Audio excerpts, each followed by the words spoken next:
It's another edition of Time About the Movies, and today we're taking a look at the movies of March 5th, 1993.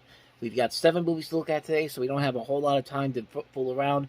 Let's just jump on into it, and we'll start off with the biggest new release of the weekend, and that is Robert De Niro, Uma Thurman, and Bill Murray in Mad Dog and Glory. From the direction of the blood on the window, I say your victim got whacked here. Your shooter was sitting in the front passenger seat there. This blowback too? That's somebody else. In Wayne's line of work, I'm a police officer. he meets a lot of strange characters after they're dead. See, this food can kill you. What's up, Mad Dog? Do me a favor, my name's Wayne. But this time, Oh, jeez, don't shoot him, please. Want the money? You like some candy? Why don't you give him a back rub while you're at it? Shut up! Please. Are you Wayne? Who are you? Harold. I work for my boss, and he asked me to find you to invite you to this thing tonight. Who's your boss? Don't worry. It's not a bad thing. It's a good thing. And now, from Melrose Park, the land of velour car interiors, the comedy stylings of Frank Milo, ladies and gentlemen. Take it. Hey, there he is. You actually saved my life. Be my friend. If you do, I become the expediter of your dreams. Hi, my name is Glory. The gift that keeps on giving. Look, you saved his life. He wants me to be your friend for a week. So what do you do for him? You sleep with him? I don't think he has sex. Frank just wants to make sure that you're happy. For the next 5 days, let's just pretend we're your basic normal couple. Are you happy? I get paid either way. Good night. Not a kiss. I hate it when people take advantage of my favors. Frank, that's none of your business. I thought we were friends. I don't know what you're talking about. I want you out of there by Monday. You're not going back to him. You got 3 days. She coming down? We're in love. I knew it. I knew it. I knew it. I love her. I own her! We should do some sit-ups. Right now? No, I mean, in general. With Frank, you can't argue. You can't fight. You can't hide. You like baseball? You get this straight with me. I'll take you to some Sox games. I'm not asking you to save me, Wayne. Hey, no guts, no glory. This is one of the more odder movies that I've ever seen. Like, this is a movie that, just from that trailer alone, you can kind of tell that there's there's something wrong with the casting in this. Like, the character that Robert De Niro plays, you would think this would be something more along the lines of what Bill Murray would play in a typical movie like this, with Robert De Niro playing more the Murray character. I mean, it's kind of hard not to see that at first, and that was my first indication when I saw this movie. And I really saw this movie because I never even heard about it. I saw a video for it in a resale shop maybe about 20 years ago, almost 20 years ago, and I never even heard of this movie. And by that point, I knew most of Bill Murray's movies that he'd made up to that point. I think it was around 2005, I think. And I never even heard of this movie, and I saw it at an outlet store a couple years after that, and I figured, you know what? It's got Robert De Niro, it's got Uma Thurman, it's got Bill Murray in it. I keep wanting to say Bill Pullman for some reason. I don't know why. Bill Murray. Good Lord. But I like Bill Murray a lot, and I've seen most of his movies, and I figure, you know what? Why not check this out? And honestly, it is a pretty decent movie overall. I don't think it's perfect all the way through, but I do like this idea that Robert De Niro and Bill Murray are playing these characters that are very much against type. Because like I said before, this would be easy. The roles could easily have switched around, and I think it would have worked for the most part. But for what we get here, I think it's pretty well done. I like the chemistry between De Niro and Thurman. I like Bill Murray playing this role that's kind of outside of his normal stick. You also have David Caruso in here, Mike Starr, Kathy Baker, Richard Belzer has a cameo in here. It's written by Richard Price, who also wrote The Color of Money, which was also directed by Martin Scorsese. He also wrote Bad. He also wrote Sea of Love. We've talked about some of his work before. This is John McNaughton, who was best known for directing Henry Portrait of a Serial Killer, which we've also talked about on this show. But more notably, he would later go on to direct Wild Things, which was a cult hit when that came out in '98. Also starred Bill Murray too. Yeah, like I said, the movie overall works pretty well. I think it overall is very enjoyable. I will say though, I think the ending is a little bit. I don't think the ending works as well as I think they wanted it to, and I think that, and I'm reading about this movie later on, and I found out that Universal actually test screened the film, and they had a different ending altogether. It was written that Robert De Niro and Bill Murray's character would fight, and Bill Murray's character would dominate over De Niro's. And then De Niro's one punch did no damage to him, but did serve to prompt Milo to realize that Gloria was not worth fighting for. Gloria is, of course, played by Uma Thurman. And it was reshot because of response to audience typecasting of De Niro, who they saw as the raging bull that he played more than a decade ago. And those who saw the test screening couldn't accept the fact that De Niro's Wayne was done so poorly against Murray's Milo. So they changed it around so Gloria seemed less manipulative, and Milo was more of a puppet master behind Gloria's actions.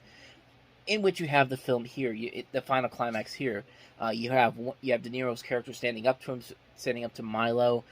After impulsively drawing his gun, he ends up brawling in the streets with him. Gloria intervenes, suspecting that Milo might kill Wayne, and seeing that the two are in love with each other, Milo kind of concedes and makes peace with Wayne, and lets Gloria go with no strings attached. And to me, I don't know. I think the original ending for this probably would have been a lot more interesting. But to me, I thought the original ending would have worked a lot better. But I don't hate this new ending either. I just think it kind of feels like there was no real it's like there was no real reason to have a climax at the end of it if that was going to be the end result of it. But like I said, overall, I don't hate this movie. In fact, I do pretty much enjoy it. I think it's a very underrated movie from Bill Murray and De Niro and Thurman. It's a very good film overall. I think it's a very solid film for the most part. I just wish the original ending was put back into here, but other than that, it's just fine for what it is. So, with that said, let's go ahead and move on to the next movie, another comedy with a couple notable names in there. Nicolas Cage and Samuel L. Jackson in Amos and Andrew. Andrew Sterling has always dreamed of leaving the big city and escaping to a secluded island. No stress, no hassles, no problems. That is, until he met another man trying to escape. I know you're in here. Andrew meets Amos. I have a shotgun.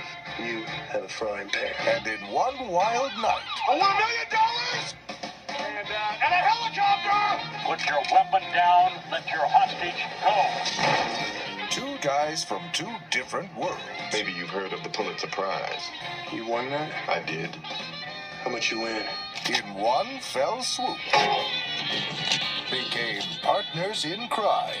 We're gangsters. Freeze! We're outlaws. Sounded like they were getting pretty chummy to me. Two people who came to an island for one reason. To escape. Not you. Nicolas Cage. Contributing to the delinquency of a minor. What do you have to say about that? She looked 18. Samuel L. Jackson. Amos and Andrew. A comedy about two mismatched men trying to escape from each other. So here's another one of those comedies where I don't think they could really decide on what kind of a tone they wanted to set. It's a movie that has there's a lot of allegories to racism, racial injustice, police brutality, and I think Roger Ebert kind of said it best in his review that the movie needed to be either more innocent about race in America or less innocent. It kind of it doesn't really have a good idea of what kind of a tone it wants to take, and a lot of the humor in here is very much on a level of a sitcom. Like, you would see this in like a CBS sitcom or something, but it's a movie, and you're supposed to have a story that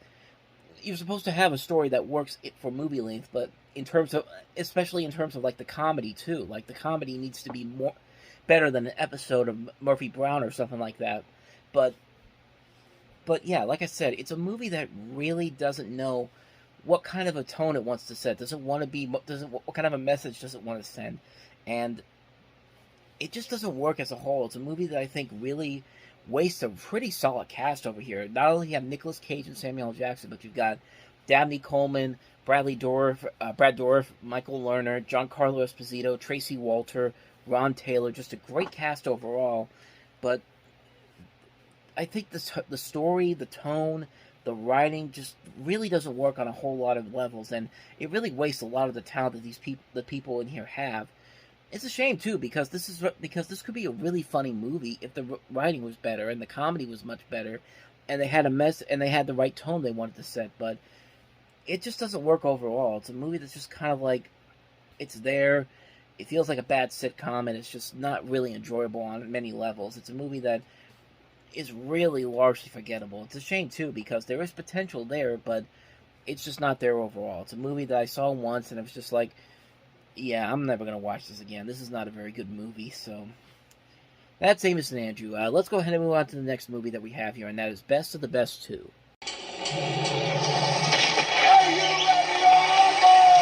When a team sport becomes a blood sport, Did you kill Travis Brickley? easily, only the best survive. Bring me the one who did this. You're an actor. We gotta do something. I am one of 3 people that can teach you to beat Maracas. If you're gonna fight him, you must be prepared to die. I look forward to killing you. Don't bet on it.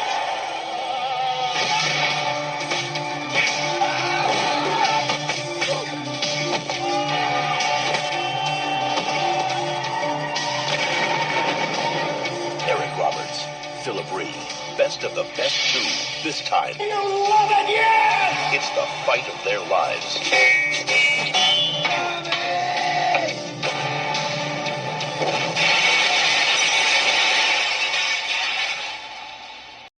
Well, I'll give it this. It's not like the last movie, which was a straight-up knockoff of The Karate Kid. I actually did look at the first movie back in the November 10th, 1989 episode. I'll go ahead and put a link to that in the corner there, so you can go check that out. Or this corner, I should say. I always keep forgetting that this is mirrored from where I'm looking at the camera right now, so I gotta remember that. I need to remember that one day. But this is the corner you go to see that video. But I'll give it this. Like I said before, it's not the same. It's not a knockoff of The Karate Kid, but at the same time, it ain't really all that good either. It's a movie that's just kind of like, it really doesn't know what it actually wants to do. It's just like, it's a movie that's kind of like let's just beat each other up for no reason whatsoever. I couldn't even tell you who was supposed to be the main characters in this movie. That's how much this movie was so confusing to me. Like, even though four of the characters from the original film are back in this one, and like I said, nothing about it makes any sense. It's just people fighting each other for no real reason except to make another, because we need to make another movie, because the first movie wasn't even that big of a success, if I remember correctly, but apparently it was. So they made a sequel to it, and it didn't end up playing out very well, and I saw it, and I was not a big fan of it, and I really don't have anything else to say about it, because I saw it a long time ago, and I don't really want to see it again. Really, it's a movie that's honestly more forgettable than the first movie, even though it's not. It's one of those weird things where it kind of improves on the first movie, and yet it's still worse than the first movie. It's just like, it's a weird thing, and yeah, that's pretty much all I got to say about this one, because it's Best of the Best 2, and I mean, you pretty much go in there knowing what you're gonna get, but overall, yeah, it's pretty much a mess of a movie. So with that said, let's go ahead and move on to the next movie, and that is Swing Kids. Germany, 1939. A nation declares war on freedom, armed with a powerful secret weapon. In Germany today, it is our youth who lead the way. They were trained to obey without question. Your loyalty is to the Führer above all else. All except the young rebels they called Swing Kids. Swing Heil. Al Benny. 1, 2, 3, 4. What's the party tonight? Bismarck. They're really kicking it. What does it mean? It's a secret language. Quiz time. Talk, what they say in Harlem. It means what it means. You don't know anything about swing, do you? How do you feel? It looks to me like you have to go to the bathroom. I'll never be sleazy. Anyone can be sleazy. All you need is attitude. Their music bound them together. No one who likes swing can become a Nazi. We are closing this club. Leave immediately. Until their own country began tearing them apart. Youth of his sort belong in a work camp. What do I have to do? Only the same as most boys your age are doing. Don't you have some marching to do? We didn't want to join, we had to. He had to. What's your excuse? I'm his friend. So am I. don't see me joining. Hollywood Pictures presents the story of two friends. You follow my lead like always. We'll get through this. Forced to choose between loyalty Nazis go anywhere they want, do anything they please. Everybody gets out of our way. and liberty. What the hell's gotten into you? You're turning into a Nazi. Or so what if I am? Can't you see what's happening? Are you afraid to look? If you side with the Nazis, then we're at war.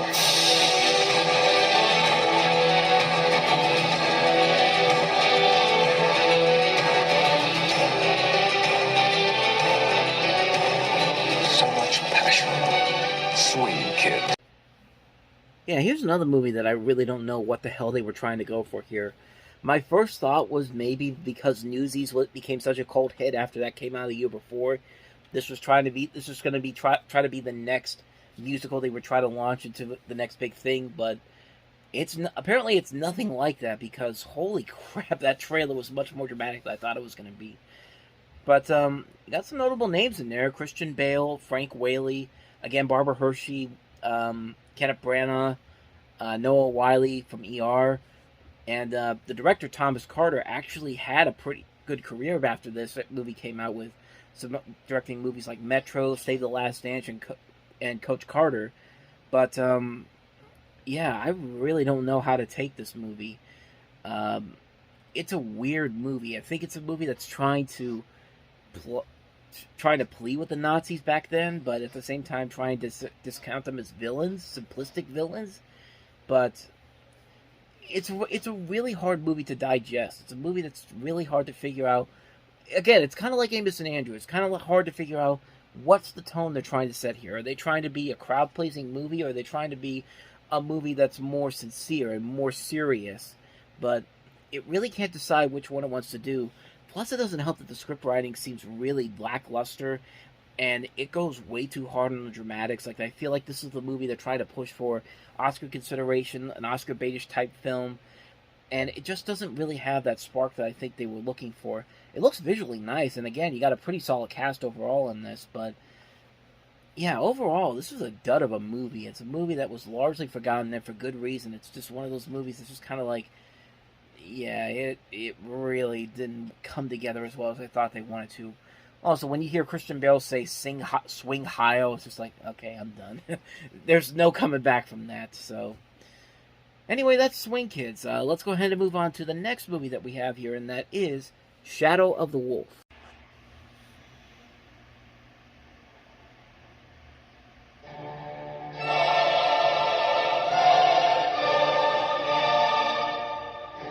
In the tradition of the last of the Mohicans,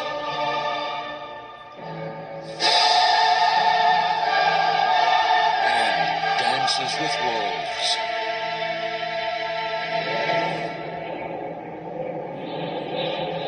His people survived in a world where the only law was the law of nature.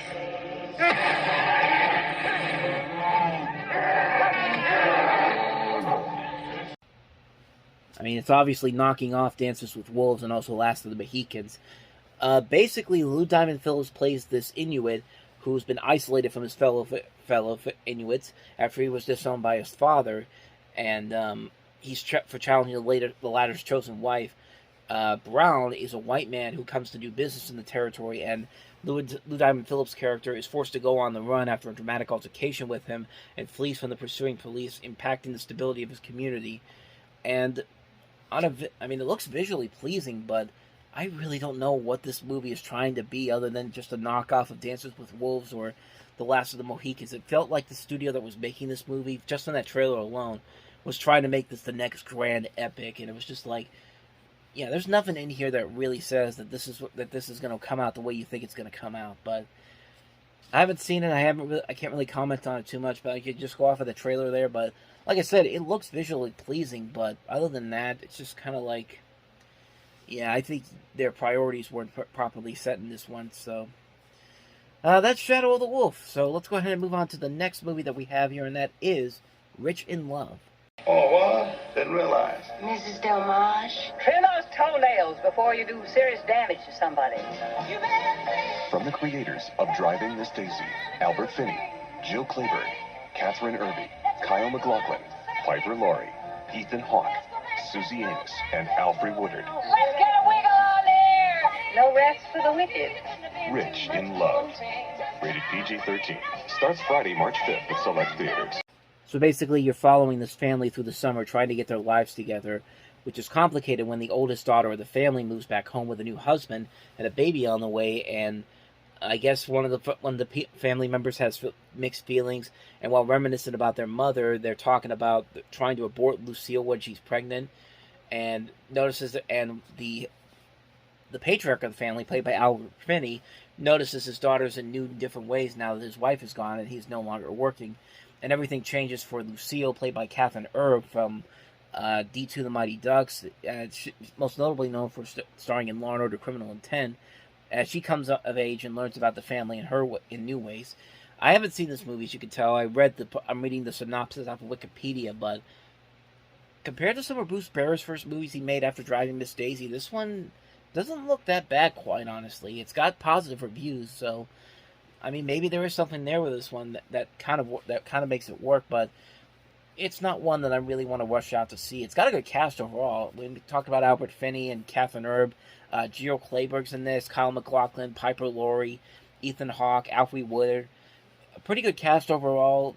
Looks pretty decent, but it's not something I'm going to rush out to see. But maybe one day I might check it out. I'm definitely kind of curious about it. So that's Witch in Love. Now let's get on to the last movie that we have here this week, and that is The Stolen Children. Presenting the winner of the Grand Jury Prize at the Cannes Film Festival, and the Italian entry for the Academy Awards Best Foreign Language Film of 1992.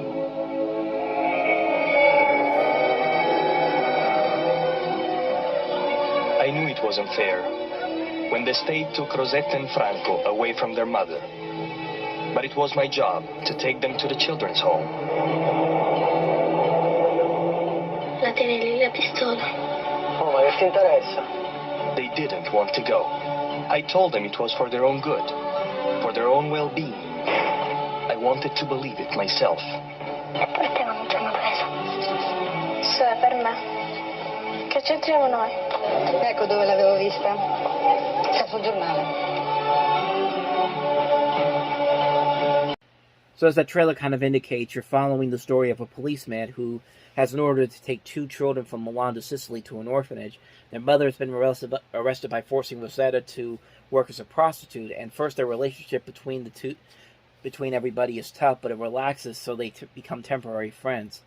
Again, I haven't seen this one, but I mean, it's got some praise around it. It was an Italian entry for the foreign language film category in '92 at the Oscars, so it's got to be good for something. But I mean, it looks like it could be decent. It looks like it's visually shot. It looks like it has an impressive and an engaging story to really get invested in.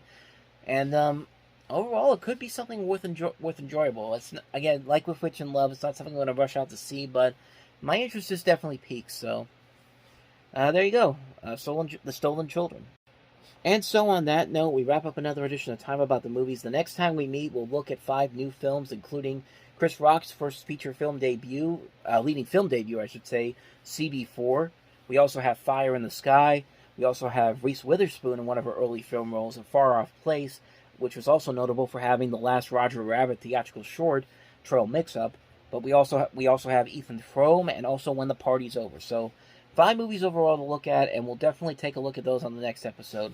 But until then, thank you very much for watching, and if you want to see more videos like this, please hit the playlist on the next page, check out the previous episode, and I'll see you guys tomorrow for another episode. So thank you for watching, I'll see you next time, and until then, as always, take care.